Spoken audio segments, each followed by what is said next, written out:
Well, hello, how are you? Good afternoon. Hi. Good news, Jeff. I've had better days. Uh-oh. It's nature of the beast, my friend. It happens. Okay. let's see. Because it's only Tuesday. Yep. It's only Tuesday.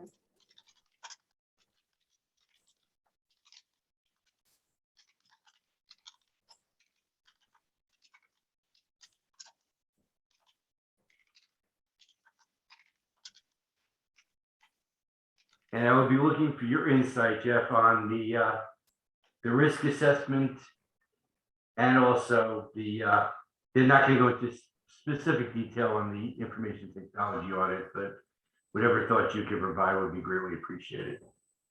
Sure. Which document? I didn't see. We have the risk assessment. It's their top 10. Yep. And if you disagree with their top 10, by all means, any member of the committee is more than welcome to offer their thoughts. I spoke with them on my own because I had some concern about the document itself, which I'll bring out again during the meeting. So I'm not violating sunshine. Mhm. But I'm welcoming any thoughts you have related to that risk assessment document and their decision on their top 10.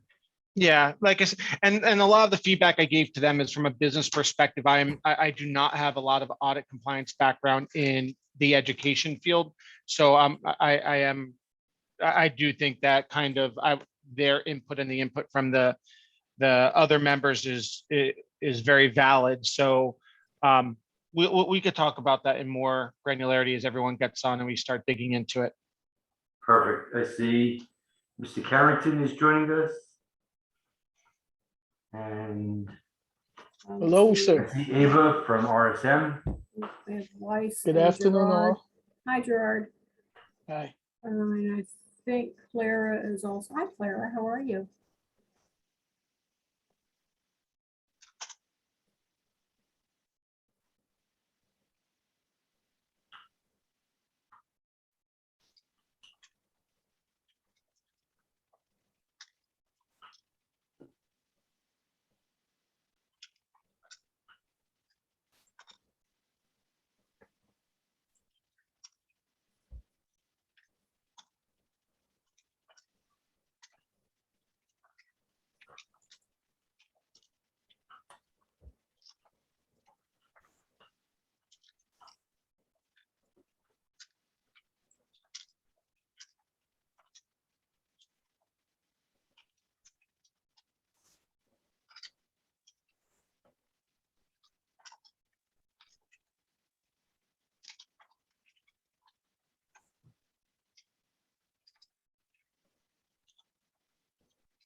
Good afternoon. Can you hear me?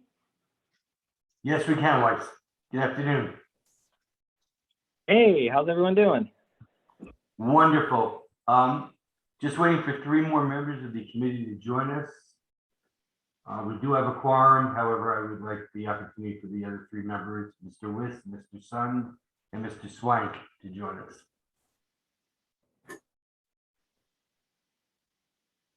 Perfect. All right, we'll give them a few more minutes then.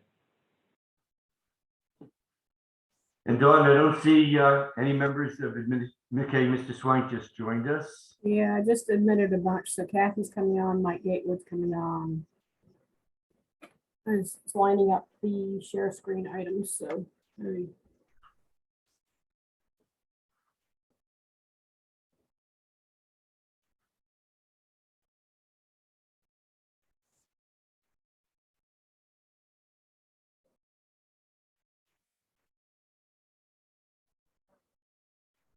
Yes, Ms. Bruno.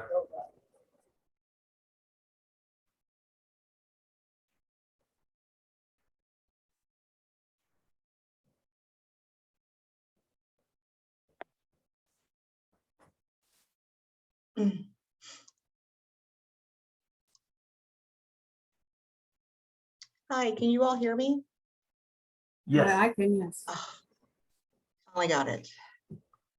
Okay, as it stands, we're waiting on Mr. List and Mr. Sun. Jim's coming online now.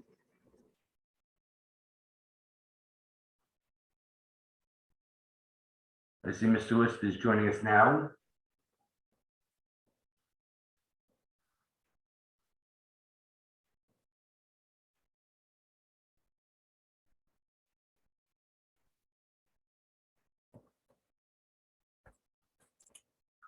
And Mr. Sun said he was going to be joining us, am I correct?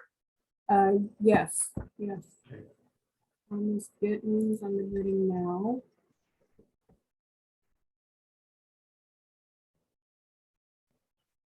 Okay, I see Ms. Gittens is joining us. Yes, Miss Gittens is here, and unfortunately, I'm indisposed. My husband and I got the big C, so Oh, no. I know, but we're on the downtrod, I hope. So I will stay off camera because I don't think you want to see my bedroom. But so anyway, but thank you all for being here. I appreciate it. Okay, I can now state that we do have quorum. All members of the committee are here. You will see on the screen the agenda for today's meeting. I'm going to call the meeting to order at 4:33 p.m. And are there any members of the public joining us?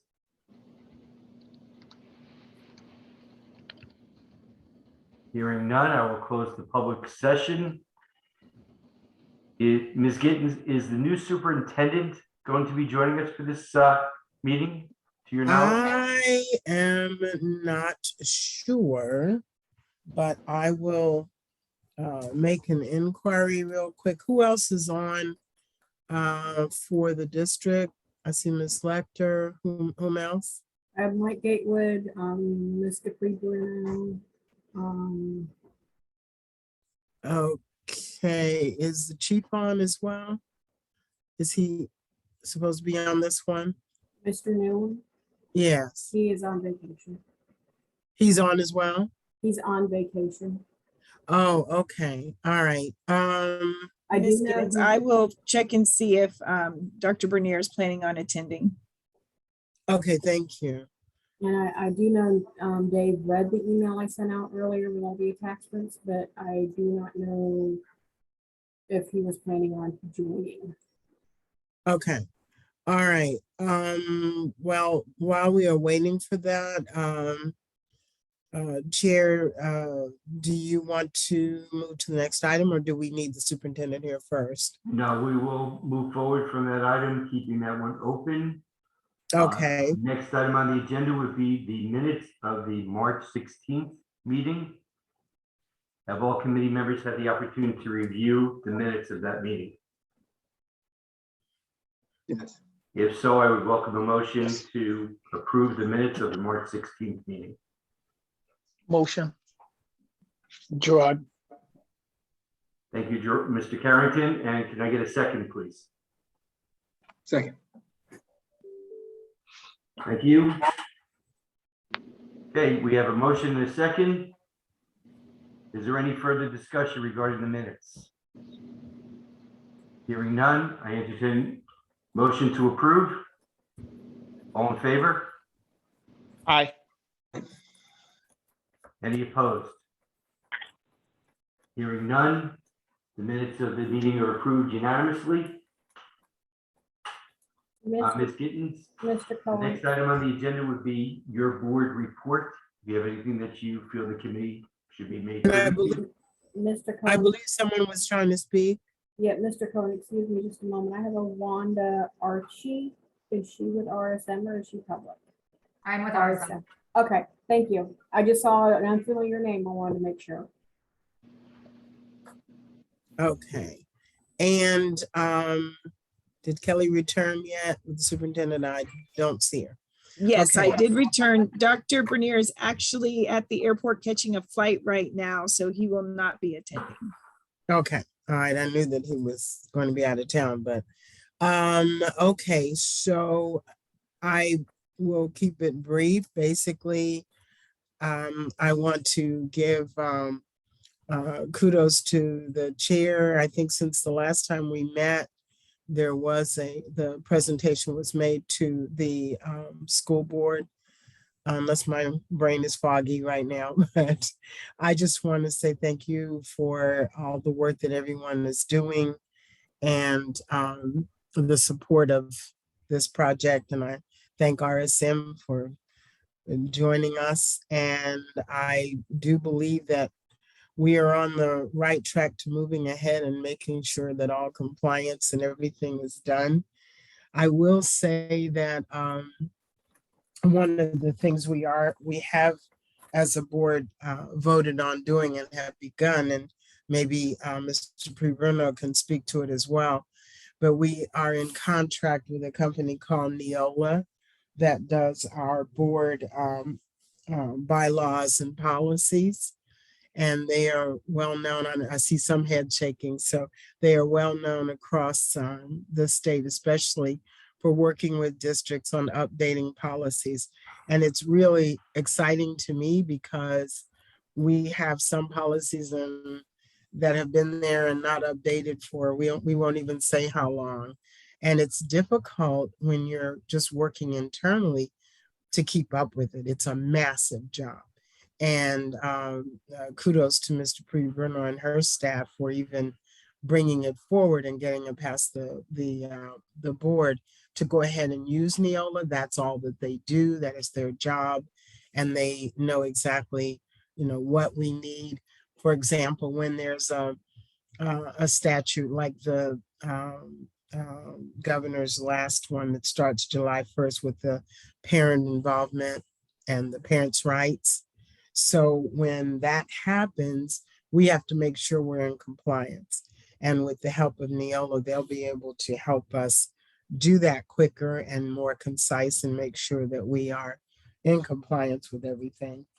And I'm sure as we go down the road, it will affect audits and financial matters that you guys will be involved in as well.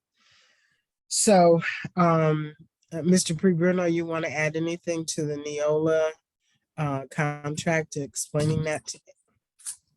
I think you explained it perfectly, Board Member Gaines. Okay, so I like I said, we're all really excited about that it will be done concisely and quicker. And does anyone have any other questions or any other questions about anything with the board that you would like to ask me?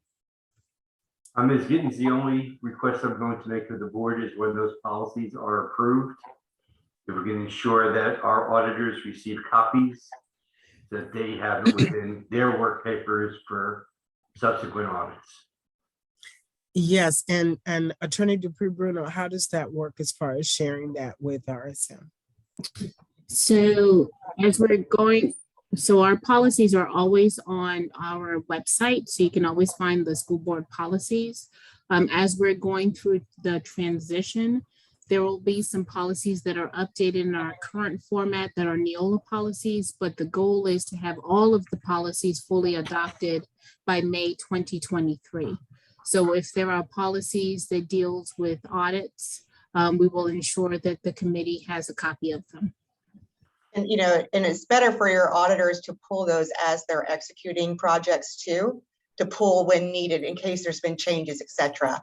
So we don't have to receive like a download every time a change is made, because anytime a project is kicked off, we want to make sure that we're asking for the most up-to-date policies and procedures.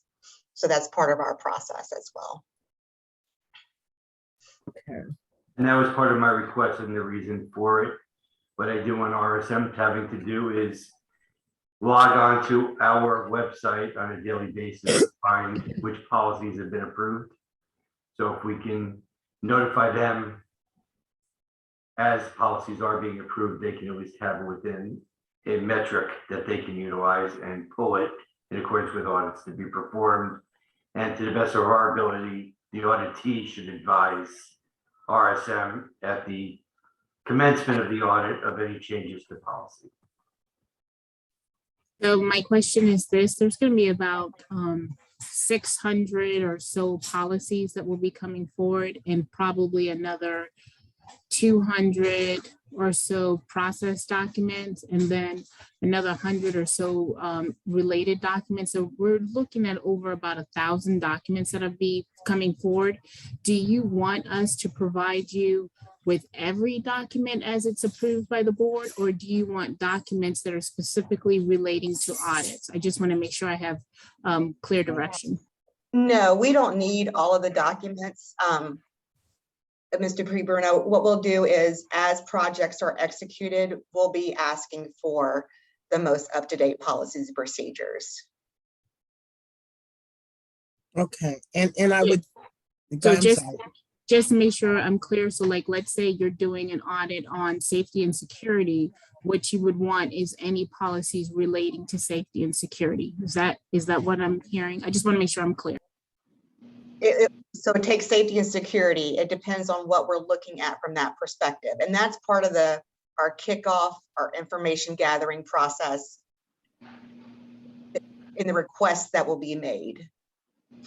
So in other words, as RSM is doing an audit, at the beginning of said audit, they will request whatever the updated documents necessary, including policies and procedures.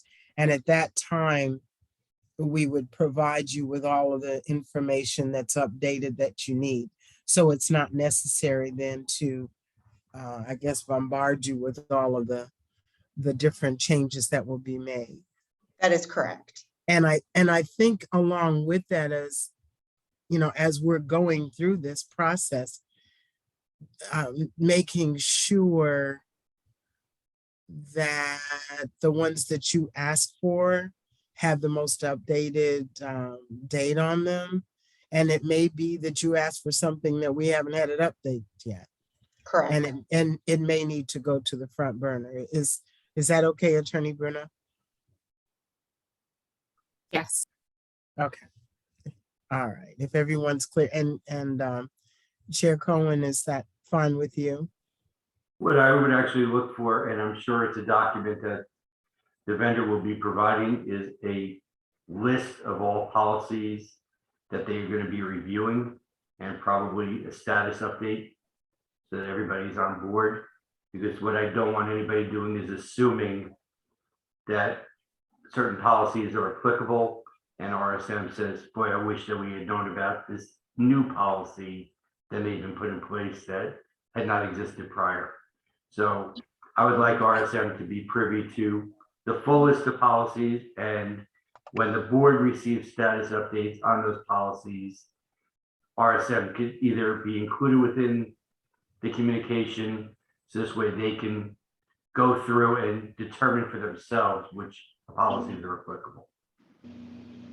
Because just because something has a certain header does not necessarily mean it does not apply to an auditable area. It just is somebody's interpretation whether it does or not. And I would much rather leave that in the hands of the experts to determine which policies are applicable to their audit. And I see Weiss nodding his head. So And I'm assuming that Claire, do you I'm fine want with that. I'm sorry, go ahead.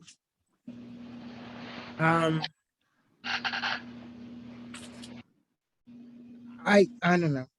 Claire, would you like to speak on that, or are we okay on that?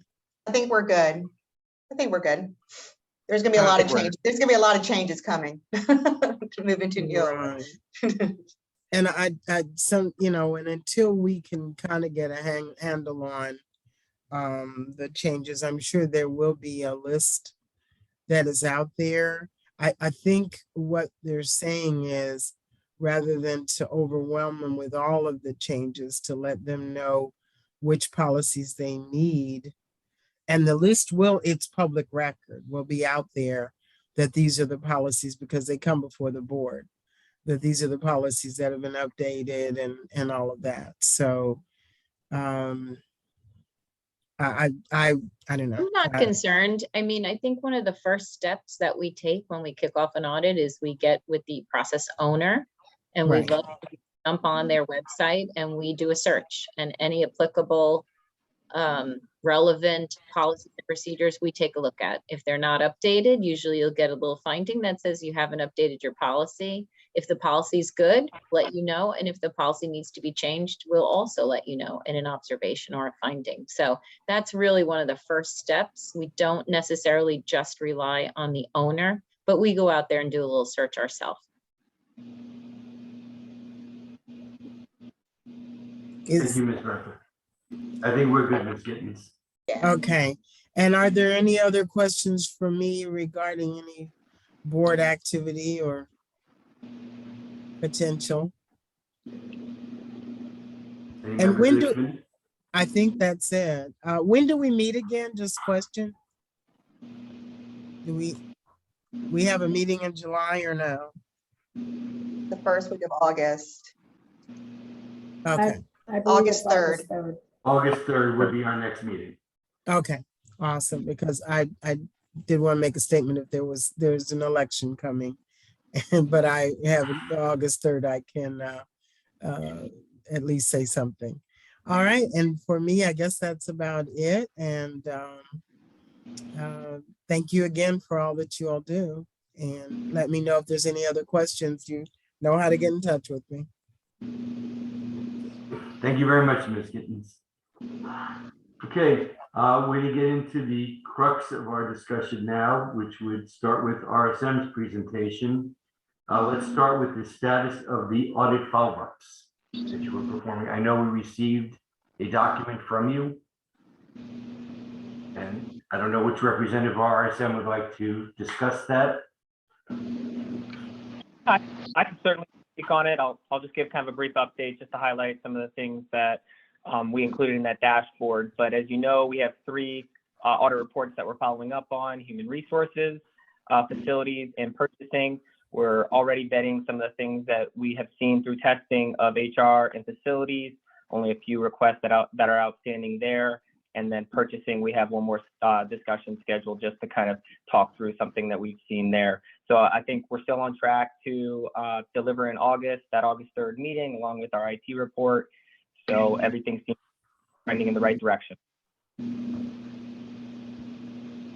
Wonderful. Are there any questions from any members of the committee relating to the follow-up document? Or the dashboard, as it's called?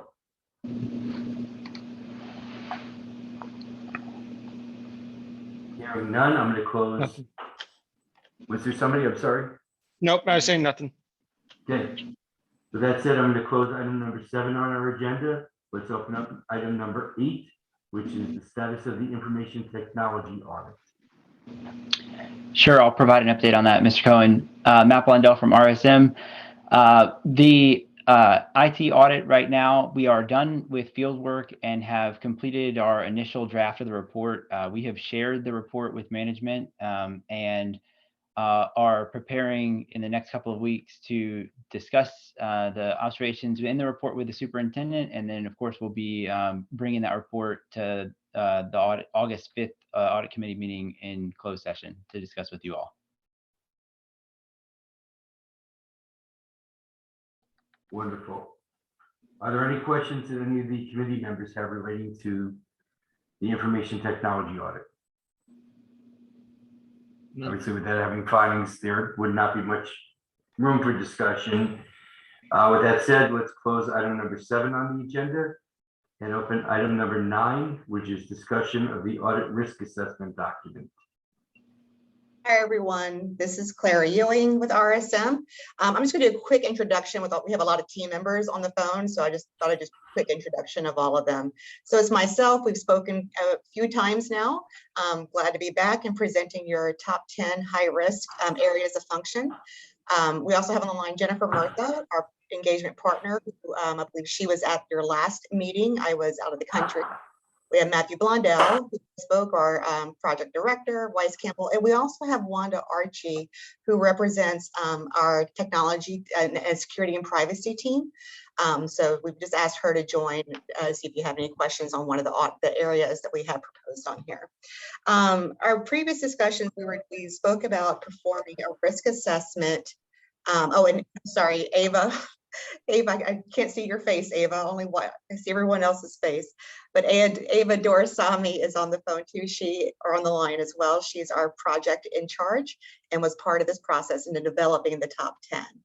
Our previous discussions and kicking this off and developing the SOW, we agreed to do a risk assessment to determine your top 10 high risk areas of focus. And this is based on your current environment. We did this a few years ago. A lot of things have changed since we last did this 3 years ago. And so we talked about how you may see some things that were on the last one. You may see new things, etc. So you all have received the report last week. Hopefully you've had a chance to review it. We were able to meet with every board member. We met with some of the advisory committees, got input from audit committee, met with senior leadership, etc. And then we were able to have an exit meeting with the superintendent as part of this process as well, to go through the top 10. Nothing came as a surprise to him and what he was seeing. He agreed with all of these high risk areas of focus as well. So I will turn it over to Matthew, who will talk to you just high level about our process. Great, thank you. So I think Ava was going to try to share her screen so we could pull the document up for the discussion.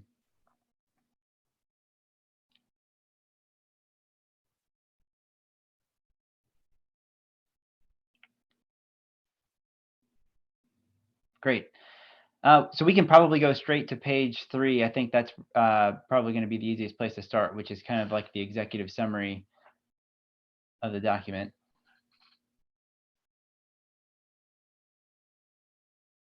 All right. So as Clara mentioned, the objective of this was to assist in analyzing some of the risk at the district and focusing specifically on the inherent risks of the different areas to identify a top 10 recommended audit areas for the audit committee's consideration, which is what this document will do. So as she mentioned, we've met with each of the board members, had discussions there. We met and discussed with each of the audit committee members, some of the advisory committees, as well as the interim superintendent at the time, the incoming superintendent, the current superintendent, and members of senior leadership at the district. And that was really the basis of what pulled this report together. So in those discussions, we talked about what were the top risks in each of those individuals' minds. We amalgamated that information, combine that with some of the conversations that we're having with other school districts that we work with in a similar capacity throughout Florida, and use that information to come up with this top 10 that we're presenting here today. As I'm sure you all know, there are many risk areas that the district can and should consider over time, but we really wanted to narrow the focus of this report to the top 10 as we see them. And as we see them today. I think that's something else that I'll bring up as we move through the report in a few pages. But this is a live document. Risks and situations and environments constantly evolve and constantly change. And so that's part of what we're here to talk about today, is what is important in today's world and what is important to the audit committee today. So we use that information to come up with the top 10. And then we're communicating the results with you all today. So you'll notice as we present each of the top 10 areas, there is the classifications of the relevant risks to each of those top 10. And it's these 8 that we've listed off here to the side. So compliance, external, finance, HR, operations, reputation, strategic, and technology. In many cases, of course, audit areas that are right now high risk are going to have most of those classifications would apply. In some cases, 1 or 2 of them may drop off, but in many cases, that many of these risks are going to apply, and that's why we've ranked them as high risk for the discussion today. So I think, Ava, we can move on to the next page as we kind of move through the document here. So this is, as I mentioned before, really serves to show that this is a cyclical process. As you all have, I know many of you are practitioners in internal audit, and you're going to understand, you're going to see the COSO framework, but really, this process is meant to be cyclical. We're supposed to revisit this every few years to reprioritize for the current environment and to develop audit plans Right now, with as much as changing in the world and has been changing in the world, we've really seen a shift recently from audit plans that looked in 3-5 years in the future, and really kind of looking at what's the biggest risk today, and what do we want to put on the audit plan for the next year. As everybody's aware, there have been many changes to the current environment that kind of popped up overnight. It feels like every time over the last couple of years, with COVID starting, and then with the vaccination process and everything. So it's been certainly a time for internal audit practitioners to adjust and to refocus and really focus on what's at the high risk today. So that's really what this slide is to show, is that this is meant to be a living document. This is meant to be a discussion. This is meant to show what we identified as the top 10 areas for the committee's consideration today. But of course, this can change. We expect it to change over time as new processes emerge, or as new external factors are going to impact some of these areas, or other areas that aren't presented here. You can go to the next page, Ava. So this really serves to show that there is a continuum of risk, right? So when we are looking at areas of risk, we're going to look at the impact of what that is and the likelihood of occurrence. And we're, for this document, really kind of focusing on the top right quadrant, but we're specifically focusing on inherent risk. We haven't done any testing or done much testing in these areas beyond prior audits that we've completed for the district in the past. And so this is really based on the discussions that we've had and combining that with our experience as well as the discussions we've had with other school districts and of similar nature. And so an important thing to note here is that just because something is on this list doesn't necessarily mean that we believe there is a concern with that area. It doesn't necessarily mean that we think a concern exists or that somebody said a concern exists. It really, at this point, just means that it's a high risk area and something that should be focused on, especially as the district continues to mature this internal audit function. As you guys know, we've been, RSM has conducted some internal audits over the past couple of years. We've focused on construction, HR, recruiting and onboarding, purchasing, and we're soon we'll be discussing an IT report as well. And so, those areas are something that we have already presented, and we're certainly have a better understanding of those, and we're in the middle of kind of some follow-up on that area so we can provide a report back to the audit committee. But for the rest of these, it's really we don't know. We haven't been in there. We haven't audited those areas yet, and it's something that things like timekeeping, for instance, is one of the things on the list, is something that is a high risk area at every organization, and it hasn't really been audited recently, at least by us at the district. And so areas like that are, of course, going to rise to the top as core internal audit areas to focus on, especially in the beginning stages of an internal audit function. So, Matt, in evaluating these top 10, did you, because I don't see it on any of the actual top 10 items, did you evaluate the risk, impact, and likelihood of occurrence, or is this just more graphically to kind of highlight everything we're highlighting is high exposure? Everything we're highlighting is high exposure, and that's really what this graphic is meant to show. We view these 10 as all high risk, and all as we prepared for this meeting today. We've had discussions about how to rank and how to prioritize this, because as we understand, the board has established the audit committee to provide the recommendation on which areas to audit. And so as we prepared for this meeting today, of course, we were thinking, how would we prioritize this? And I think arguments can be made for each of the areas that are on this in terms of how to put it in a top 3 or a top 5, simply because either we haven't looked at it or it is just inherently a high risk area. It's a great question. Okay. If I may ask, I know we have a top 10.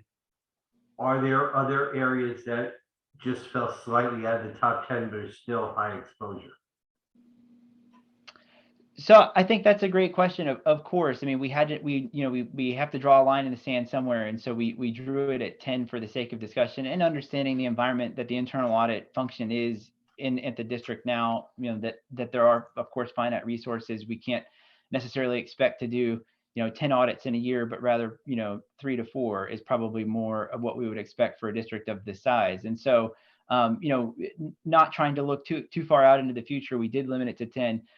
But, kind of piggybacking on what Clara mentioned earlier, there are certainly some things that fell off of the audit plan from last year, or the last time that we presented it, rather, like White Fleet and legal services and maintenance services. We've left maintenance on there, but we've reshifted the focus from vendor management to more of the work order management and things like that. So there were certainly some items that that we did not feel rose to be to the top 10 level, but we're definitely coming up in the discussions that we've had, and were certainly considered. Okay.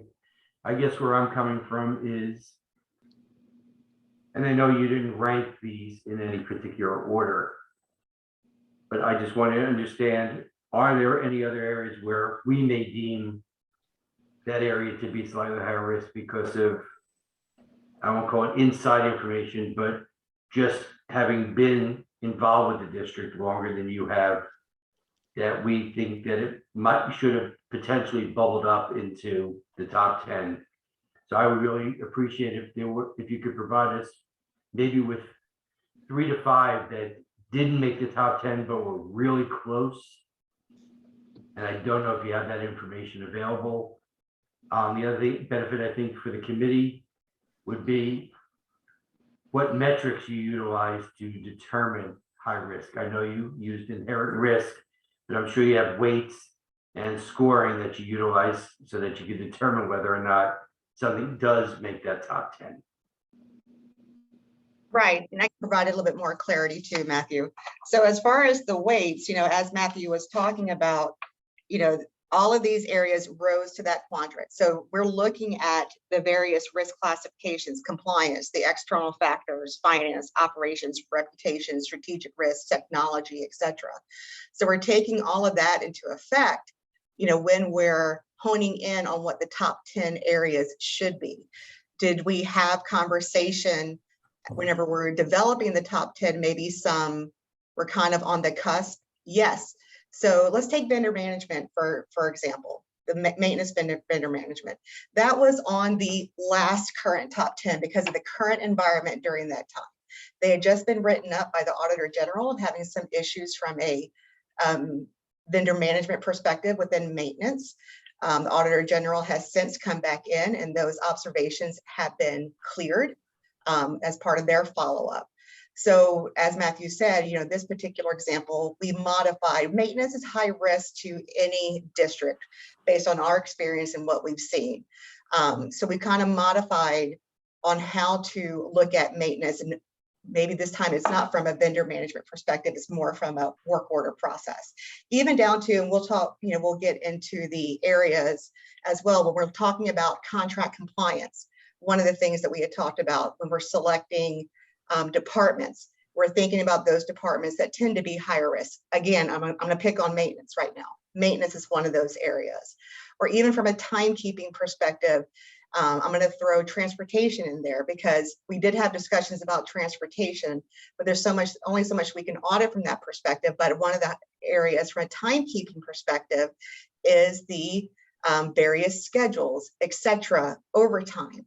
So we're looking at it from various lenses on how we have come up with the top 10. And like Matthew said, we have to draw a line in the sand at some point, especially, this function is still in that newer phase. I'm not going to call it infancy, but we've only done 3 audits, 2 we've delivered on, one's in process right now, 3 or 4 audits. So it's still in the beginning stages where these core processes need to be looked at to make sure that these core processes are being controlled, the tone at the top when it comes to the control structure, etc.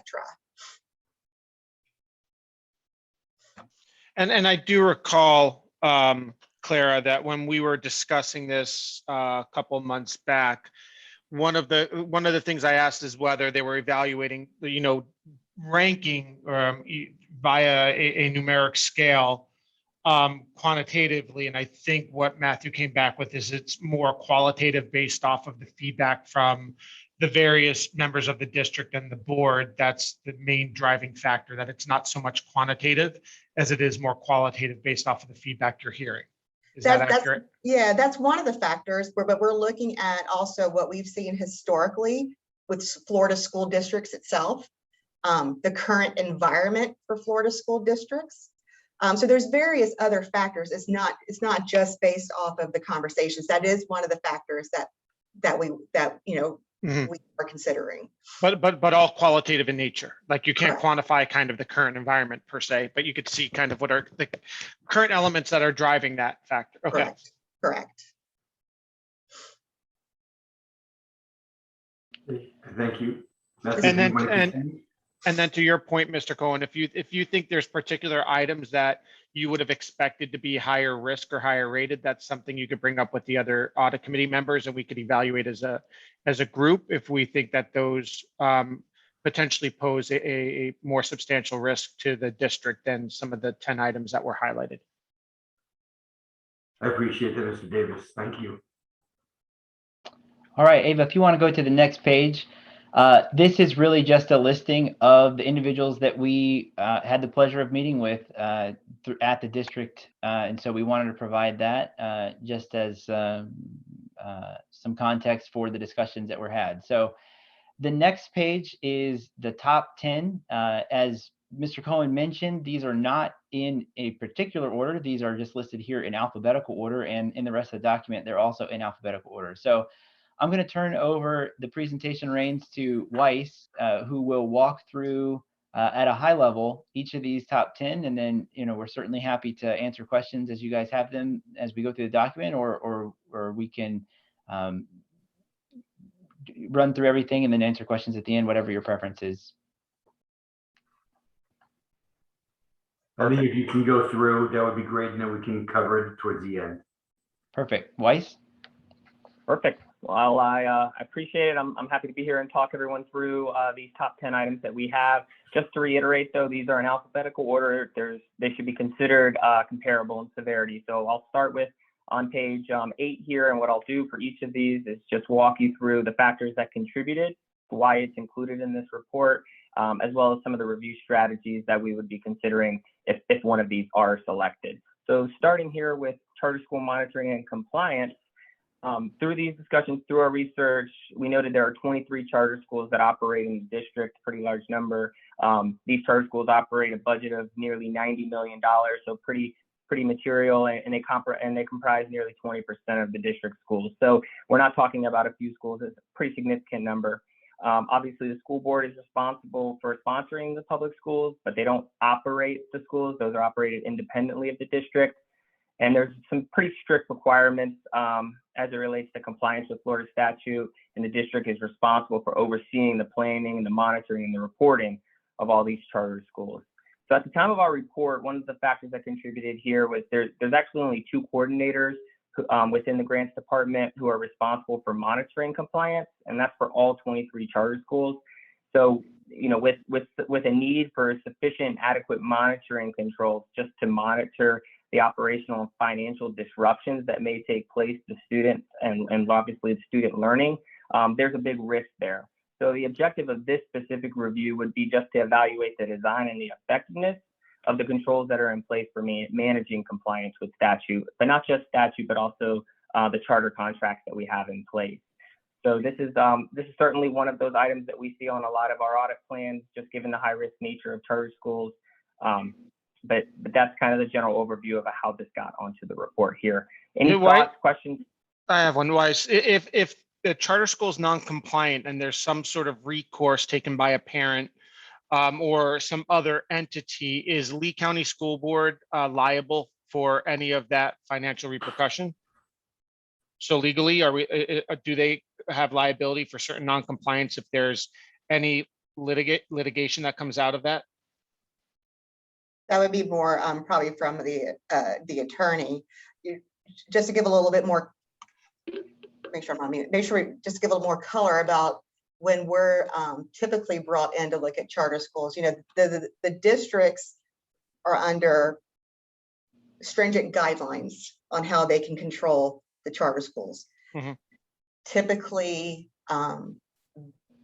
it's not until they're able to see signs of financial distress where they're really more able to come in and be able to monitor and put those parameters in place. And so, you know, we all know that if a charter school is to close, it's the district's responsibility to intake those children that have not been previously accounted for in their schools. You know, so what we see at times is you have, sometimes there's partial FTE that are tasked with charter school monitoring controls. So that's why, you know, we've never looked at a charter school, you know, for Lee County. So we want to make sure that there's at least processes in place. Are they receiving the financial statements? Are they reviewing them? How are they monitoring from a financial perspective? They don't have a lot of say in how money is spent, especially capital outlays, stimulus, the HAVCIT, et cetera. But what processes do they have in place to be able to start to identify some of those signs?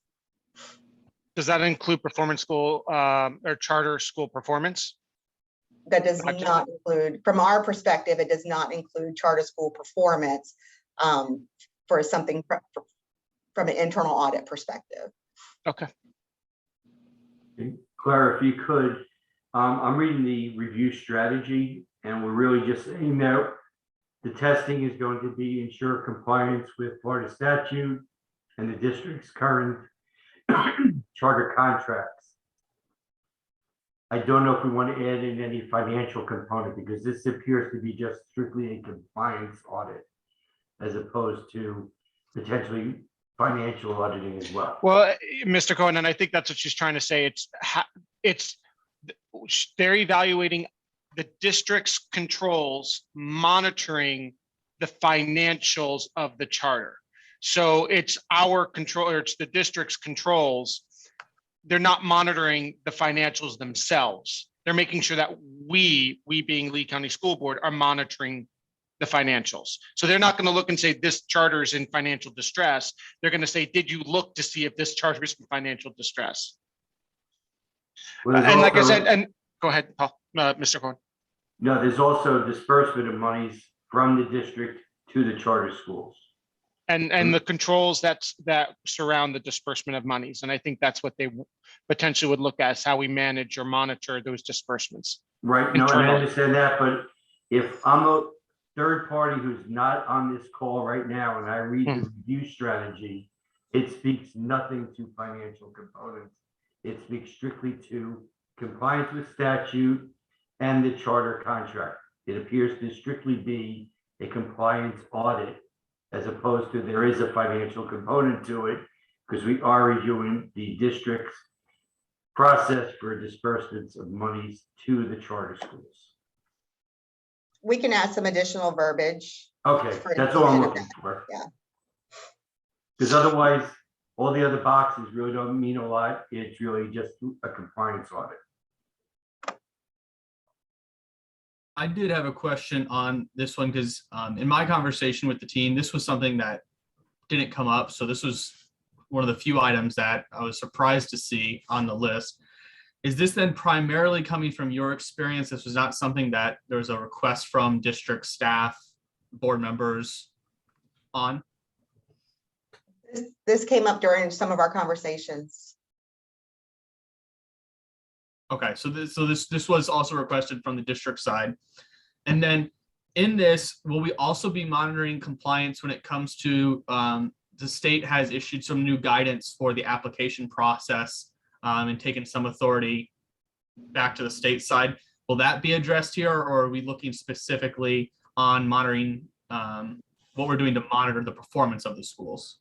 Monitoring the performance. The application has already been approved and the district already has a contract with the charter school at this point.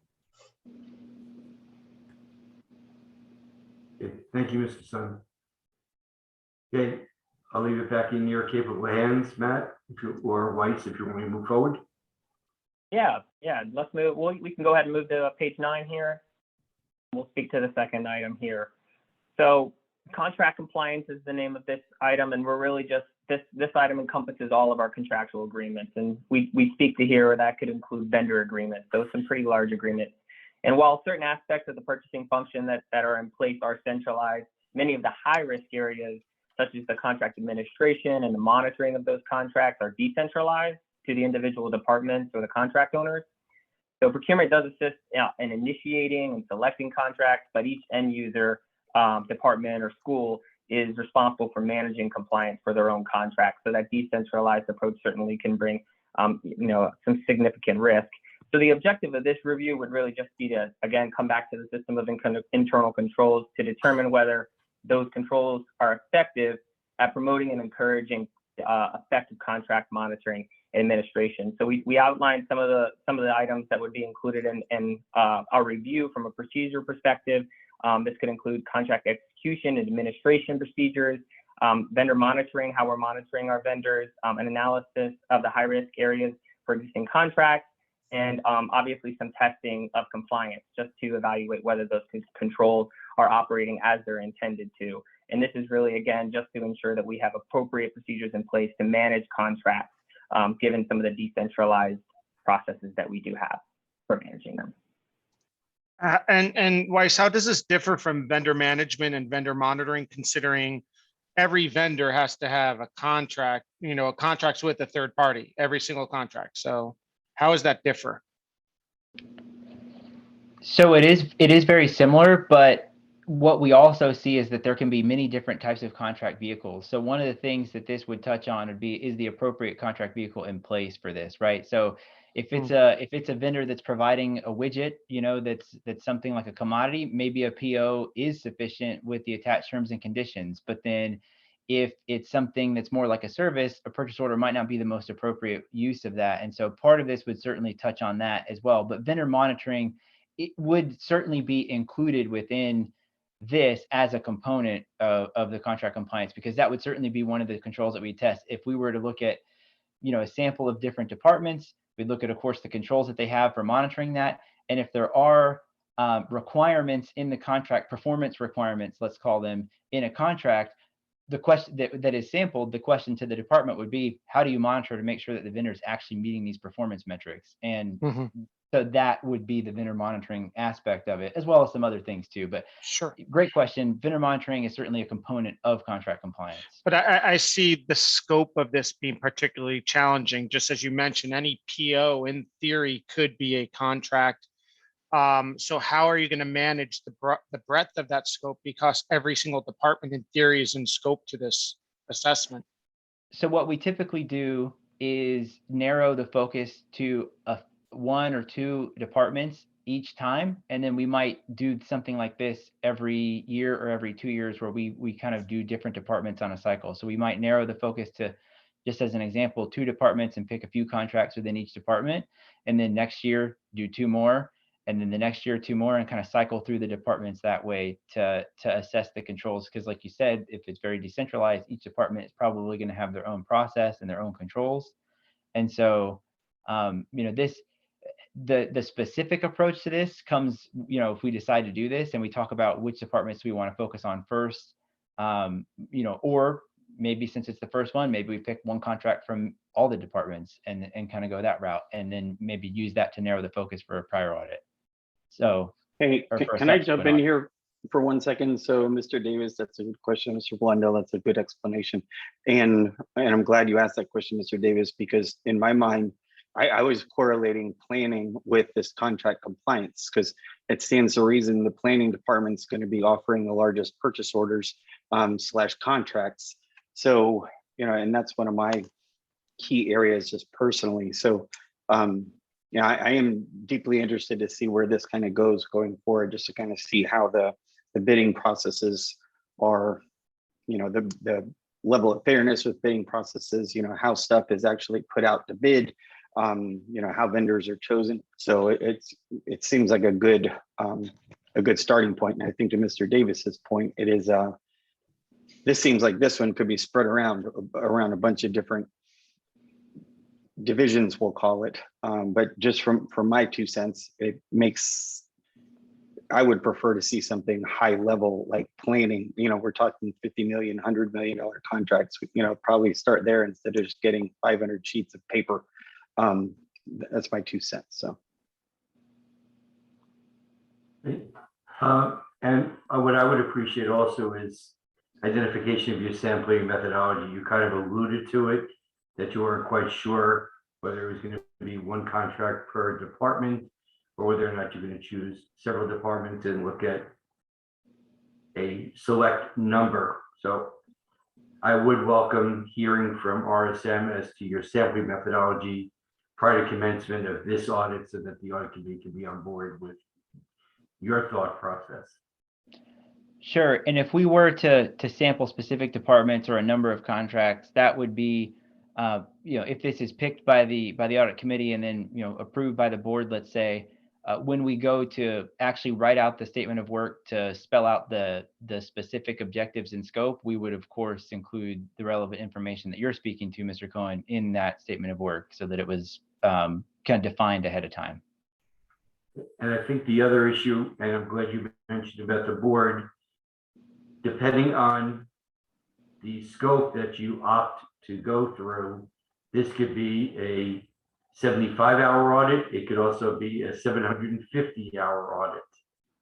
So I would welcome your thoughts on this particular area so that the audit committee again can make the appropriate recommendation if we choose this to be in the top 3 for us to make that presentation to the board and indicate an appropriate scope.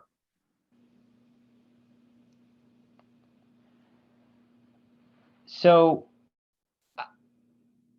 like I said, I think you could approach this from doing like one contract from many different departments, or if there are particular departments that the district or the audit committee deems as higher risk, we could do a focus on those. And I think that I would leave that up to the committee to decide, but we could do either approach. Yeah, and Mr. Blondell, I have a feeling taking one contract from each department, while that may provide some guidance around overarching process within each of those departments, as a sampling methodology, you're going to potentially miss a whole lot of risk or a whole lot of items that are not following a defined process. In order to adequately cover off on this, I have a feeling you'd have to do a deeper dive per department, in which case then I think as an audit committee or as a broader committee, we'd want to kind of evaluate where either the higher risk of fraud or of bypassing standard methodology would occur, what departments are higher risk in those areas. And I don't know that answer, but I would kind of lean in towards those that may have more information there. I would also add, RSM did perform the purchasing and procurement audit. That's something that will be in through follow-up. That may be a good place for us to look. But out of that audit, that question into this one, because of the decentralized nature and a lot of these occurring on a campus by campus basis from a school standpoint, will we be looking at issues there where technically the contract and the size of the contract was executed legally, but when you look at the aggregate of that vendor's interactions with all the schools in the county, we're approaching something that if they would have been purchased through one contract would have required reporting in more detailed contracts first, because it's purchased at a lower scale on that individualized basis. It may not get caught. Great point. Right, so we do look at that as part of our sample selection. So once we hone into whatever departments or schools that we're going to look at, we do look at the expenditures in the aggregate as well as we're honing into our sample selection. Thank you. Okay. Okay, Mr. Blondell. Perfect. Hey, Ava, we can go ahead and move to page 10 then, and we can speak to the cyber threat intelligence program development. So I just want to kind of level set here. What we have here is a way that we can enhance the current process. So the IT landscape, as you can imagine, as we talked about, is changing and evolving constantly. And these cyber threats just continue to increase their presence, and they're unique and they're advanced. So staying aware of these attacks are critical.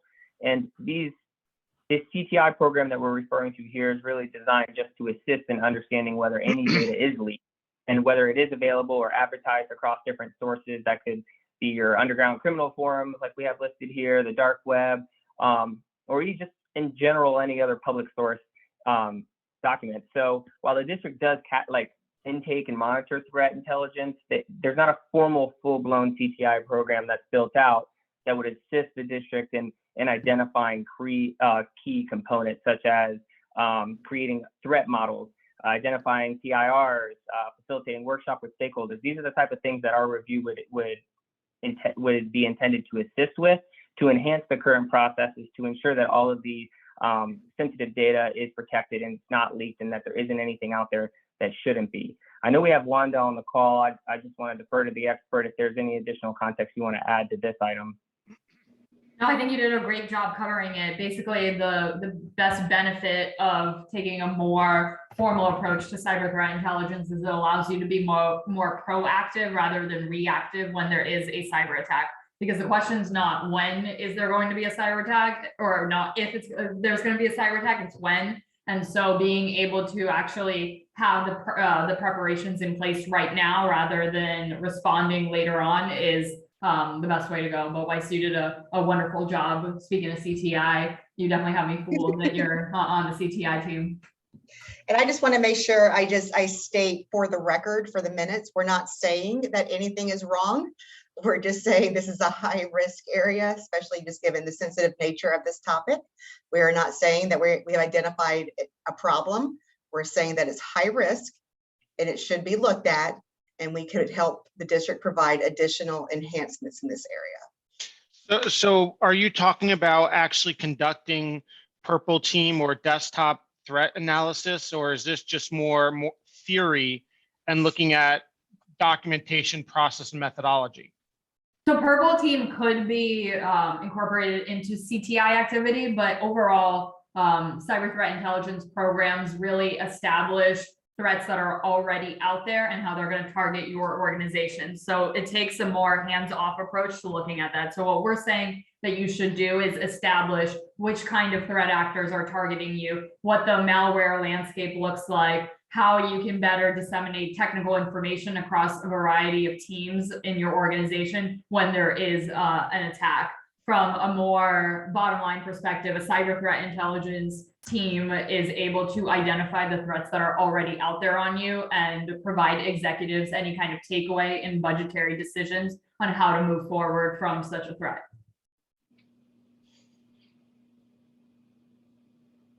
So something common that we look at every day, for example, is anything out there on the dark web. And so a purple team really wouldn't use that information on a day-to-day basis. But if we found something on the dark web that could be used to perhaps gain entry to your network, that would be provided to a purple team to basically go ahead and utilize.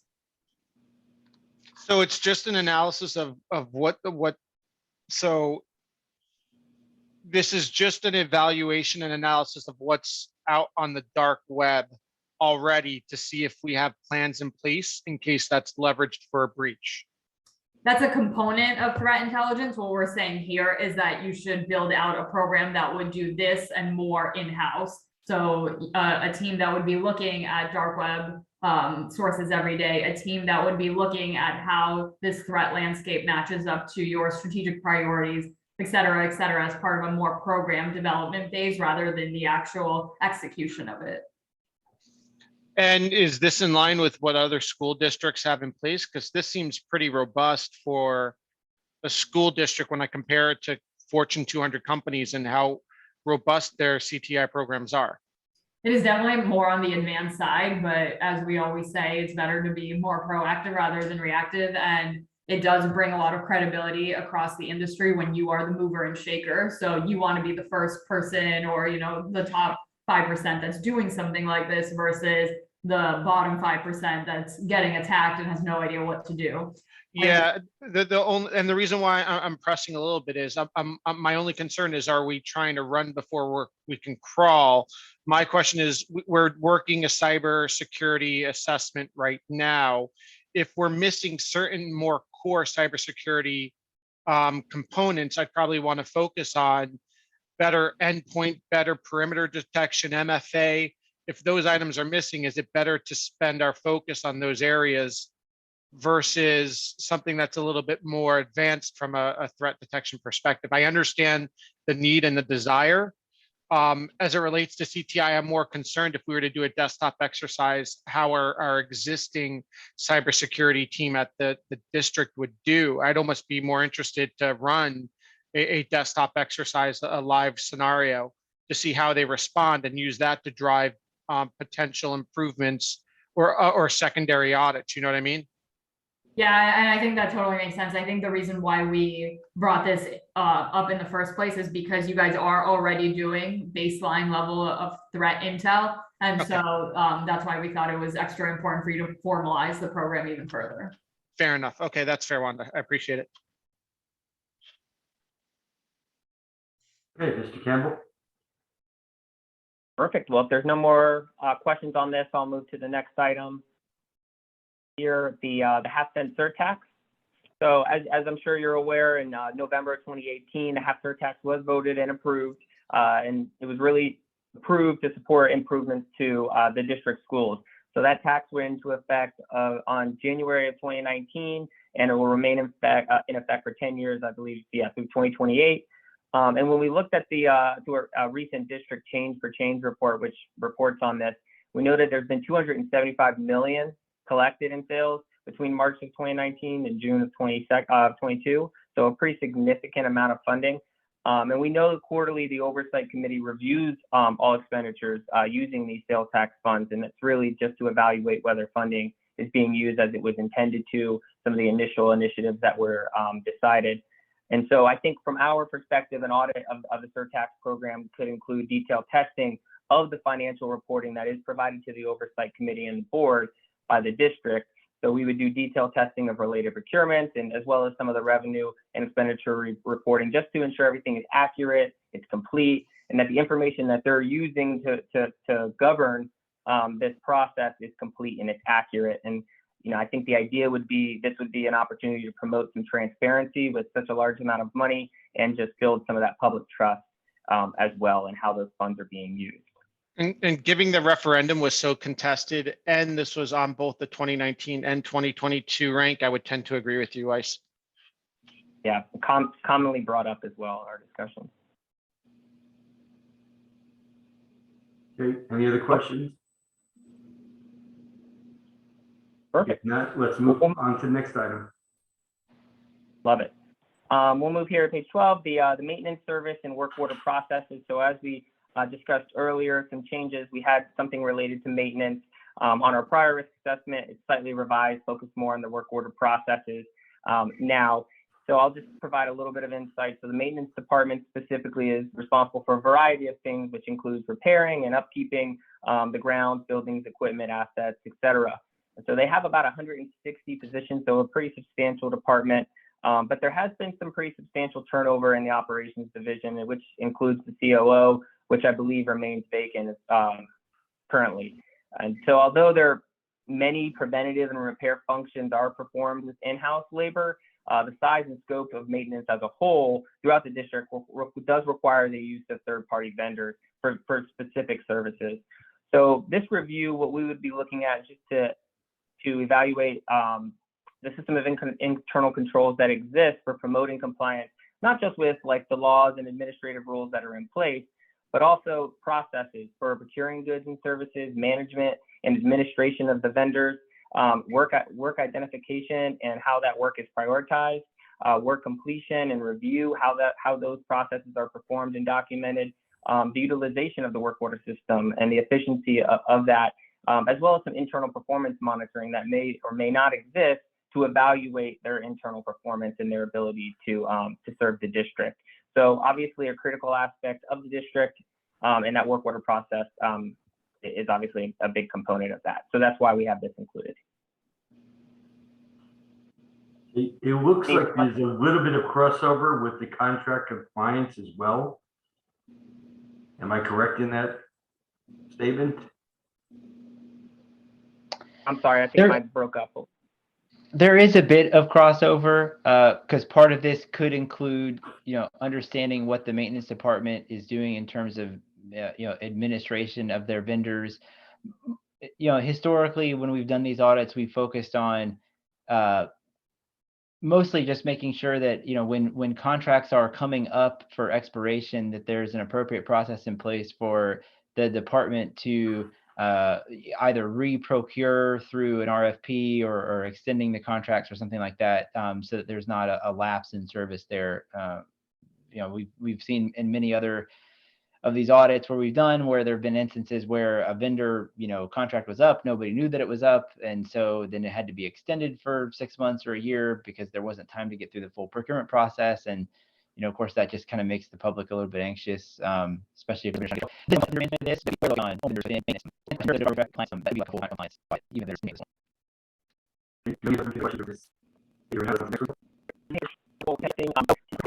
what we're referring to is people that exist out different recently real threat. But you discussed leverage procurement systems and data. Those are illegally important to evaluate whether it's security or effective as functioning as intended. We would try to of different and we put out a commitment for further you make other events that general to see everything more make it identifying those so that they can be immediate. And then I do really purchasing system that was selected for meeting members that they're it is for a place that we're going to be incorporated the safety team in those guys. But I'm sure they have a risk and making sure that I think it would be another way where the results are as highly confidential as possible. Absolutely. Right. Absolutely. So the link part is writing which is providing reliable and accurate information to the district, and it's really meant to optimize related tools and abilities and meet some of the constitutional mandates that exist for class size. So methods by which the department gathers and analyze and this information have been has a direct impact on district ability to make critical decisions and all expenditure. So it can be for something that's organized from statements, and all of that for each and make them care individually on the student and know that you're divided by your division. So we have to take the first every time black guys or you can that's some of those information for that. So we already included the presenting of 25% change that So I do have a time I'm certainly one of those people seniors and leadership acting right now. I think there's two like hearing the district and this is it's critical. This is on topic of if you have initiatives and around senior candidate project along with movement and sometimes or around the initiatives. So say this we have additional that when we were talking about the reviews level, it's next budget. Actually, it's just how they come up with it. I think it would be good start to understand what organization are pieces of what to operate and take it that question go holding on this portion affects the all plan before. You're saying that you're holding meetings to see people whatever you are base. That would hold up any movement in the area. Well, it's not just keeping in place, it's about the initiatives too. So I think that for ours and drills, there were identified just maybe some deficiencies in the process, but a lot of people leadership emergencies and initiatives along with. So yes, we're holding, but we need some of those other things to move along. And for example, the various initiatives that are changing, that's going to help us identify where the review should take place. But that's just for this particular area. For planning. Yes. Okay. That's it. Yeah. Yeah, I was just going to clarify that this was just this one item, number 9. Oh, right. Right. And then secondly, obviously we're going to staffing and some initiatives. Would the hope then be that we could have some time to grasp initiative, or let's say that's what we're doing, we're going to jump right in to help them just how quickly we get in. Right, that's great. That's great. Yes, we need, as they're changing things, as processes are changing, we have to make sure time has kind of elapsed within the process as well. We can kind of come in at it from a phased approach. What are we looking at from design, but we still have to have some time in place before we can actually do testing. Yeah, there's new process, we just want to make sure that time for us to have whatever those work. Yeah, is that just first month so that just necessarily use internal. To Mr. Cole's point, where we're discussing radical alteration of a lot of district policies. We had a district that was being implementing a school in a place that generates 7 kids out of 100 households. So it's a huge district, and so it would be my preference that if new mechanisms or procedures are in place on this, that we would have our eyes on much sooner than later, because we can't duplicate that kind of thinking. It was clear it was vehemently defended, and sometimes you got to. It's the point of audits to basically say this doesn't make sense. You have institutional momentum where people start getting like personally attached to projects and stuff, but even if they make 0 sense, they're still going to kind of that's just human nature. They're going to try to defend this and the thought process behind it. But the district was able to put this in place and have a concrete plan that they really a lot of things had to occur for that plan to basically be backed away from. I just feel like we're doing a little distance for our kids currently when we're building schools where we don't need them in other schools. Kids have dilapidated portables that go into school day in and day out. So that's just my preference. I have 0 interest in waiting to see how things play out, whatever else. This to me is one of the real hot button issues, this and the cyber component, and of course the defense of schools. But I will just say I have 0 interest in waiting quarters or years to have an eyeball on this. So that is my 2 cents, and I'm pretty firm on that too. Is there any precedent, or have you guys ever tried preemptively look at initiatives and sort of audit and say this looks like execution is key, so that you could still address some of those concerns Mr. Swing had, or is that really not recommended? In this area, it would be very challenging to do that. It would be very challenging for us to do that in this particular area. And if I may, it's also very difficult to audit something where you put a role in policy. The one concern I do have, and I do wish that the superintendent could join us today, is with this strategic initiative that he's putting in place, and we are not privy to that. Any of the audits that we would identify could be thrown into turmoil because he may have a completely different view as to how that process will work on a going basis, depending on what chiefs he puts in place, what the processes of those chiefs will be. Rely upon, since he's not on this call, is from RSM standpoint, do you feel that within your top 10, are there any areas where you walked away with the feeling that it may not be audit worth doing that because he has some significant plans for those processes? No, this was the only area, and this isn't based off our discussion with the superintendent, even before we had our exit meeting with the superintendent, when we're discussing internally and we're going through our quality control process. This was when, yes, it came up, within all the conversations, but also it came up in every conversation that we had internally. Now is not the right time to look at it. There's the gaps in leadership. The district has identified that there's issues, and they're working through those issues. So there's really nothing from an internal audit perspective that we can provide from a value standpoint, anything that you all don't, the district doesn't already know that there's issues with. I guess what my concern is, right now we have identified that there's no chief operating officer. Several audits, and one of those would be physical security, could be dictated on the individual who will assume that responsibility. I won't call that position, but that responsibility, and they may have a very different mindset. So you're performing an audit, you're saying as it stands, as of this line in the sand, we have this level of security and comfort in the level of security within the schools. New COO steps in and suddenly changes what we currently have. That can modify risk either in a positive or in a negative manner. And I just want to make sure that we don't perform an audit that with a new individual some oversight for that area, that suddenly now we're back to square one. Agreed. And that's where my concern comes in with every one of your top 10, with the actual, I'll call it top 9. We'll exclude this one from the equation. Agree, but that's not the only factor. Just because there's a gaps in leadership, that's not the only factor that we considered on why now is not the right time. One of the things that we talked about in some of our previous meetings, but timing is important too for any project we take on. And this is just, in our professional opinion, this is how we feel about this certain audit area. It's still a high risk area. Looking at it right now will not provide any additional gaps that the district doesn't already know. And to Claire's point, essentially you already write the audit report today without doing anything. So Correct. what's the point of wasting dollars on something we know? Correct. So the whole goal here is they're aware of what their shortfalls are. They're working on the remediation plan as of today with the leadership. Once they put something in place, I mean, if this is a major concern for the other members of the audit committee, as they start putting together a plan, then we could do perhaps not an audit, but a review to see if that plan covers off on many of the risk areas that have previously been identified, right? And just do a cursory review. Are you on the right track? But to conduct an audit before you actually have a process in place is you're not going to get results out of it. It's not going to drive a benefit. Mr. Davis, I like that thought, because what was concerning me was historically the district has a history of saying, we're going to sweep this under the rug. Come back later and we'll talk to you about it later. And you never get visibility. So I think that's a very brilliant idea of, if changes are coming, then by all means, we don't need to scrutinize with a microscope the plans, but it would be sure be nice to be able to have a overarching idea of what the changes that are being implemented, maybe even the mentality of the new leadership, just kind of see, which direction they're going. So it's not a black box for us. So the audit committee does have at least some eyes on how things are progressing. Yeah, I mean, go ahead, Claire, sorry. That was Gwen. I'll wait until you. Oh, sorry. Yeah, so from an audit perspective, keep in mind, audits are conducted in a multitude of ways, right? The evaluation of design, as a preliminary thing is it's done through all audits, right? You evaluate whether controls exist, and then you evaluate whether controls are operating. So once they start building out the design, there is a chance for us potentially to kick the tires to see, are there any major design gaps? But again, I wouldn't, to the RSM team's point, you're not gonna have samples, you're not gonna have enough support to see, is that bearing fruit until further down the line, right? So perhaps there's opportunity to kind of check in with the district to see how this is progressing and see if there's been any forward progress, but stop short from spending a whole lot of money if they're not ready, like in terms of testing something that's not there. And if I may, Chair, this is Gwen Gittens, and I totally agree with Mr. Davis. And unfortunately, because the superintendent isn't with us today, I would think that it would warrant us having that meeting with him or his designee in place to verify the things that RSM is saying. That we do realize that there are issues, and I'm sure the superintendent has various things in place or in mind to alleviate some of those. And I think we owe it to him as the new superintendent to be able to come in and speak to that as much as possible. I know that this is where that security and the confidentiality piece comes in, and we may have to look at that. But maybe an overview regarding planning and what he sees the issues in, what he's planning to do. I think we owe that to him first before we, dive head first into the planning piece of it, if that sounds all right to everyone. Yeah, actually, I think that may be a good idea to kind of understand what their game plan is. I don't know if the other board members are aligned with that.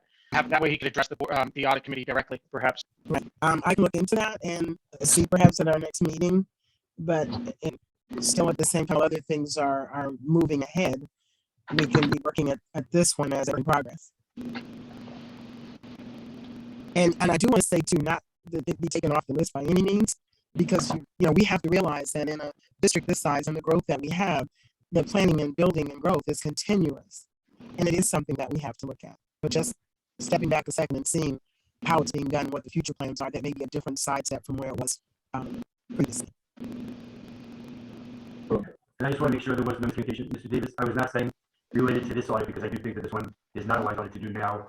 But prior to any of the audits going forward, conversation that he held with the superintendent to understand what his mindset is, because strategic initiatives in those areas. As I said, the one thing I don't want, because we're going to probably have some oversight issues during the audits. We're going to probably have some signing authority issues during the audits, and several other low-hanging fruit areas, with, I'll call them, because of the vacancies of some of the key positions, where others have stepped in and we may have duplication of duties. So that's what I'm trying to draw out. Was not meant bringing out this particular audit. I just want to make sure that when RSM is performing any audits, that they are made privy to what the superintendent's plans are within each of those areas. Agreed. Okay, Mr. Campbell, I think we're on to the next one. All right, we'll go to page 15 then here, which has one of our, we have 3 left, and this is our core items, one that we see oftentimes with many of our district clients. So P cards, most of us are pretty familiar with P cards. The purpose, there's certainly an efficient way for goods and services without having to go through maybe a more time-consuming process through the procedure process. But because purchases are reviewed and approved after expenditures are made using P cards, it's an inherently high-risk function. And through our discussions and through our research, we also identified some changes in the P card environment. So recently, in February, actually, the district transitioned from SunTrust to SureTank. We understand that the change in control environment for the P cards. We also noted that the single transaction limit at the district has been increased from just under 1,000 to just under 5,000, and they've also upped their P card procedures regarding usage and training. So some changes in their processes. So this would be an opportunity to understand, any risk that exists and evaluate the effectiveness of those internal controls that do exist around the usage of P cards, and evaluate compliance to make sure everything is in line with expectation. There's also a component included in here regarding data analytics, which could be integrated into the scope potentially, which would really just help in identifying and evaluating P card users spend by user. As well as spend by vendor could be another way of analyzing P card spend as well. So one of your core audit areas. Any thoughts on this one? Hey, real quick question, another question wise. Do we know roughly what's the annual P card expenditure total? No, total line. Okay. No. So we know that through our discussions, actually the usage has increased. I don't have the numbers in front of me, but it's actually increased pretty significantly. It's primarily contributed to COVID to an extent. That certainly increased usage because there was this high rate that required that. So usage is going to drive that risk, but a dollar value, I'm not sure. I don't have that in front of me now. Okay, thank you. Can we definitely get that, Kelly? Ken, would you have that information available by chance? This is Mike Gatewood. I'm trying to pull up an email because we have one that we just got a month or so back for our P card cycle, which actually runs on March through February. And I was going to try to pull that email up, and I can tell you what we paid last year on P card, what we paid on e-payables, and what we paid on the other e-payable, which is a BIP. Thank you, Mr. Gatewood. It'd just be once. I'm just trying to pull the email up right now, and I can have that for you. Perfect. While we wait, are there questions on this? This is a pretty common item that we see when your core audit area is probably not too surprising. And I'll just say too, I think this is one of the areas that, like Clara mentioned earlier, that we saw that there was an issue and it was being corrected. So.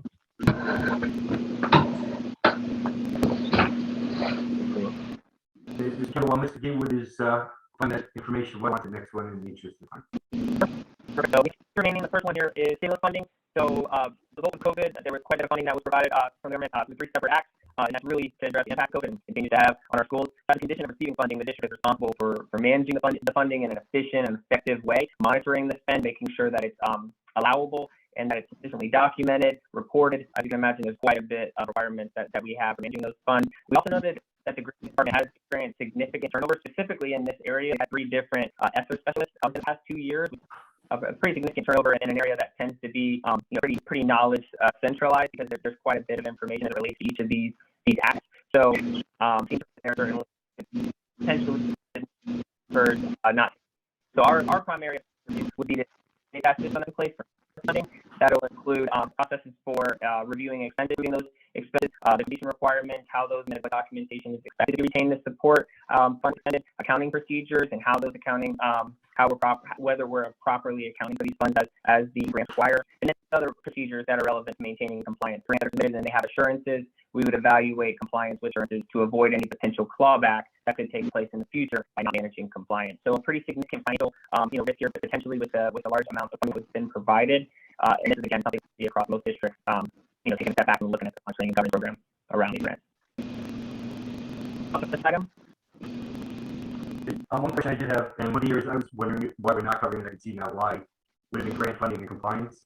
I can understand with the turnover within that department, it would make sense to do an audit of that process.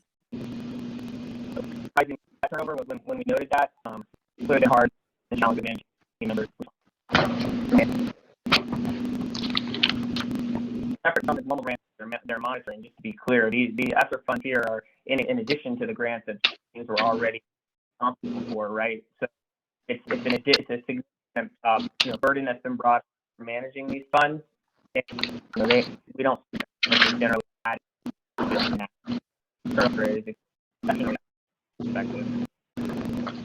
not quite sure if it's me or others. Is anybody else having difficulty here? Yeah, I think someone's maybe unmuted that's doing something, but if everybody can go on mute if you're not speaking, that might be the help.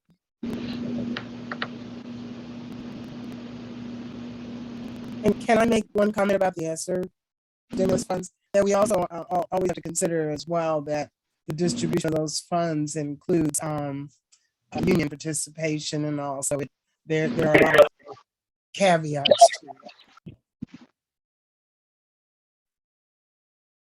There are many different assurances that are made. You're right. In some of the later ESSER, like ARPA, for example, there's public input as well that must be obtained. So there's a variety of different requirements. So the scope of the review, obviously, that would be something we would get to if this was something that was selected. But each act has a list of assurances in the grants that they're expected to meet, not just your documentation and approval requirements, but also some of the different things that are expected to be performed when coordinating your plan and your budget. So how funds are expected to be used, for example. This for the e-payables for our last cycle period of March to February, March 2020 to February 22, we did $3.8 million total for the negotiation. The total spend less credits. You said that was e-payables. Do you have the P card usage? The P card was 3.8, and on the e-payables, it was almost 35 between the e-payables and the BIP, 35 million. But the P cards were 3.8 million. And Mike, is there a comparative number to previous? I'm just wondering if, because of COVID and all that, we knew that we would, there's possibly an increase. But is it significantly different from previous years, or is that something you have to have time to look up? I have to look it up, but I do have, our rebate was $59,000 this year versus $37,000 the previous year. I'd have to get with finance to get the last year's e-payable total. I'm looking through there's P card. Yeah, I don't have the report on here for last year's P card. I'd have to get that one from Linda in finance. But it was significantly more of the rebate this year. Okay, and the last item, Mr. Campbell. Yes, moving to the last page here, we'll have timekeeping. Again, this is one of the ones we spoke to earlier. Timekeeping is obviously recording and tracking of employees' time. We know it's over 12,000 employees within the district, ninth largest district in Florida, pretty substantial number of employees. The timekeeping currently is decentralized by department or school, and it does have some manual components. And that's not completely uncommon, but a decentralized timekeeping process certainly does increase the risk that these individual departments may not adhere to some of these policies. And the manual processes also can introduce an increased risk of undetected errors. As you can imagine, if there aren't sufficient controls in place to kind of, from a detective perspective, to identify those.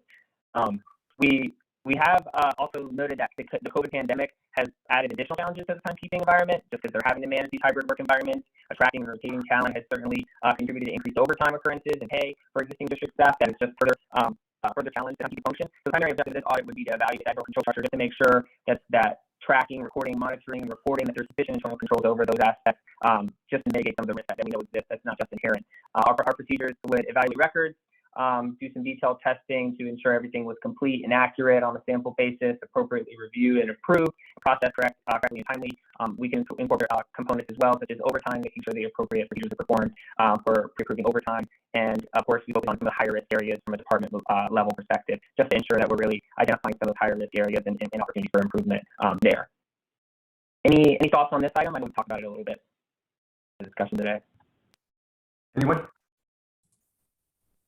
Okay, what we're gonna do is have our discussion amongst the committee members and come up with where we perceive to be the high risk within the high risk areas, and come back to the board and give our recommendation as to which audits, and then allow the board and staff to negotiate terms of those audits on a going forward basis.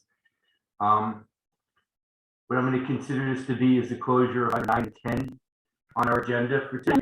Yes, Kara. This is Kara Halley here. I have a question for the team from RSM. I know the school board is required to conduct a financial audit every year. I know a lot of times with that there could be a lot of testing just for stimulus funding potentially there. Have you had a chance to review the audit from last year's audit for their financial audit? I believe. Yeah, so maybe that's when they oversell that. We'll go through their external audit, correct. I don't believe that they have been audited yet. Like for example, some of the CARES Act, we'll have to pull the audited financial statements. But yes, we will review that as part of the process. And I also we have to check this to be sure, but because we did not have an internal auditor, I can't answer clearly on that we had it. The CARES Act things that had to be, but as far as our regular audit, I'm not sure. Mike, are you aware of that? We at MSL do our financial audit for last year. They actually came here yesterday to start this year's financial audit. And they did look at some of the CARES stuff last year with part of the reviewing of the grants and like last year's audit. For this year, they got some preliminary information and then they just started making their selections today. So that's just getting. And as that too, the federal government has audited some of their CARES Act dollars and is in the process of letting districts know who they're asking for some preliminary information, and they're going to choose to audit from that as well.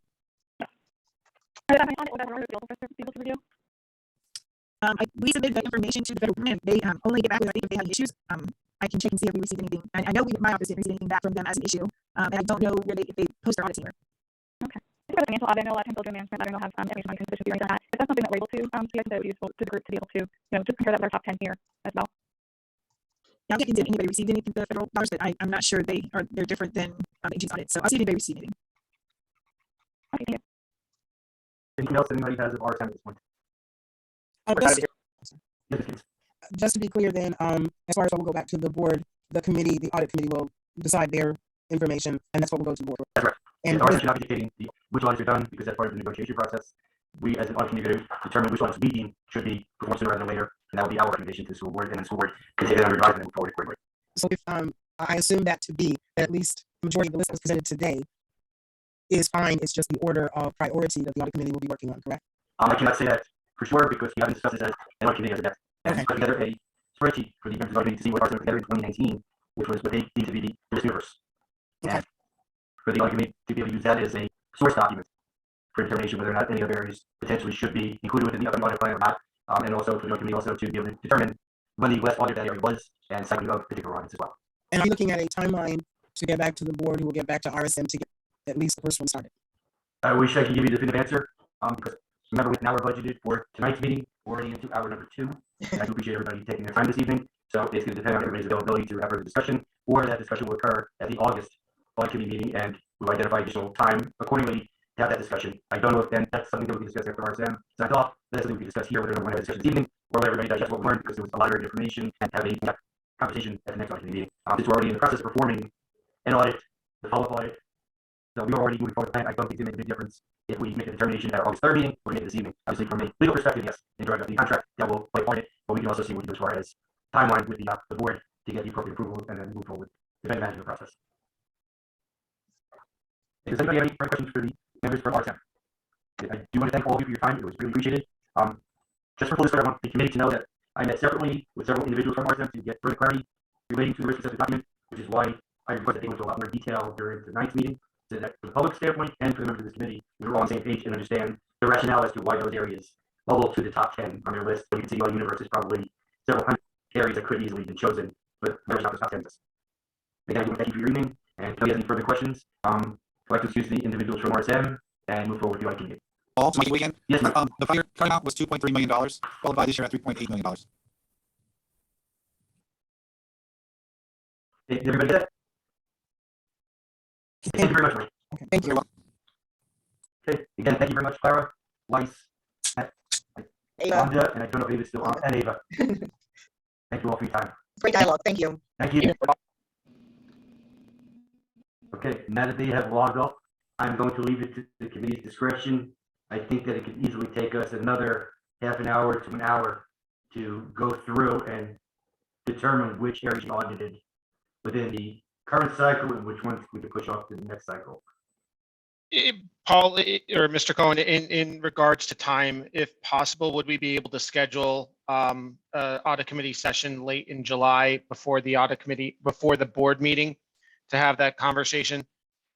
Gives us a chance to read this, but I do want to be cognizant of time. I agree. I got a hard cutoff at 6:30, so I gotta get somewhere by 7. So Okay, why don't we do that? If everybody can make Dawn aware of their schedule for, let's shoot for mid-July, if that works. This way it gives us enough time that we can get out the public notice for the school meeting as well. Good point. Mr. Cohen, Let her know, please. Mr. Cohen, I am having surgery on July 6th. My goal is to be back in the office in 10 days, but it's, I don't know, if they say 1 to 4 weeks recovery, depends on how long it comes. So, I hope there will be rest, I will have my computer at home and we'll be able to, answer emails, et cetera, et cetera. So if you forward me anything at the time, dates that are due, I will see it and can respond from home. Do you know the date of the next meeting in July? Give me 1 second and I'll tell you. We have one next week. And hold on. July 25th is the workshop, the 26th is the briefing. If you get that right. Yes, you're right. 25th and 26th. If I'm remembering, we a 2-week advance, so it'd be properly agenda and noticed. And the other thing is our new superintendent also wants things to go through cabinet prior to it going to board. So there's a little bit of a different type of screening process. So my recommendation would be to go as early as you possibly can in July, or maybe about 2nd week of July or something like that. And then I would agree with that. Okay, so I'm recognizing that you may not be available. If everybody could check their calendars for, let's try for the first week in July. Everybody check their calendars. I know that Monday is July 4th, but the remainder of that week. My only absolutely cannot is the 6th, the day of my surgery. I'm in every night, should home evening. So even, I mean, I don't anticipate being totally out of commission. You know, I could jump in, start a meeting, and do the notes from there afterwards. I may give co-host for the end of the meeting. So. Hey, Dawn, with your surgery, do you have any preparation that you need to do on July 5th? No. Okay, does everybody schedule for July 5? I was just going to say, because I know I'm open for that one. That's what is your schedule. I'm seeing thumbs up from everybody. July 5th. Okay. My thumb is up. I'm actually traveling, but just go ahead and fill the date, and I'll try to make sure. Try to join the group. And Chairman, I will have another assistant school board attorney attend that meeting. I will not be available. Okay, thank you, Bruno. And that's good that somebody's schedule is going to have a problem just being around July 4th weekend. And Kelly Mass, can you get staff involved on that day? Then like, is your calendar there? Yeah, I'm July 5th. Okay. And what I could try to do is we could see if it's on that day for this update. I can't promise you I don't know his calendar at this point. Would that be something you want me to check? I believe so. I think yes, everyone would appreciate that. Yeah. Okay, I will let you know. You'll get an email if he is there. Okay, and we will do it for the agenda for that meeting. The only item we will discuss that meeting, I'm going to skip with review and approval of the minutes of tonight's meeting. We'll have review and approval until the August 3rd meeting. So our focus will be strictly on the audit plan. And I'm hoping that everybody for 4:30 that evening. Would anybody prefer in person or Zoom? All right, everyone. Zoom is good for me. Okay, then we'll do Zoom at 4:30 on July 5th. And that will take care of item number 11. Anybody have anything for the good of the order? I have a question. I can August 3rd is the meeting. Is that the next meeting? Yes, it is. Because I probably didn't see that email. What time is next meeting? August 3rd will be, our next meeting will be July 5th, and then after that will be August 3rd. We create our RSM at 4:30. At 4:30. Okay. Hearing nothing to do, I want to motion to adjourn the meeting. Something before you do. Sorry, Mr. Sun hand up and have one question. I'm going to motion to adjourn, so it's all yours. Thank you. I just want to make sure we have a meeting on Tuesday as to, and I can get to Paul as to the verbiage that you're going to say that about this meeting today and that we're having another one to discuss and that we will finalize on August 5th. So I can get with you, I guess, and kind of make that statement unless you want to draft a statement we read. As soon as if you're comfortable, I'm happy to craft something and then you and I can discuss it this way. You're fully prepared when you present the operation. I love being fully prepared, especially when someone else writes it. So I appreciate that. Okay. Mr. Cohen, the meeting for the 5th of July on the agenda next Tuesday so that we can publish it before with a 7-day notice. I will get you an agenda later on this evening and I will have something to get before tomorrow morning. And we appreciate you. Thank you, everyone. Thank you. Okay, I have a motion to adjourn. I'm waiting on the second. Second. All in favor? Aye. Thank you. And thank you very much, Mr. Swank. I know 6:31. I appreciate you taking the time to be here. Have a good Thank evening, you, everybody. everyone. Really Stay generous. safe. Take care. Bye.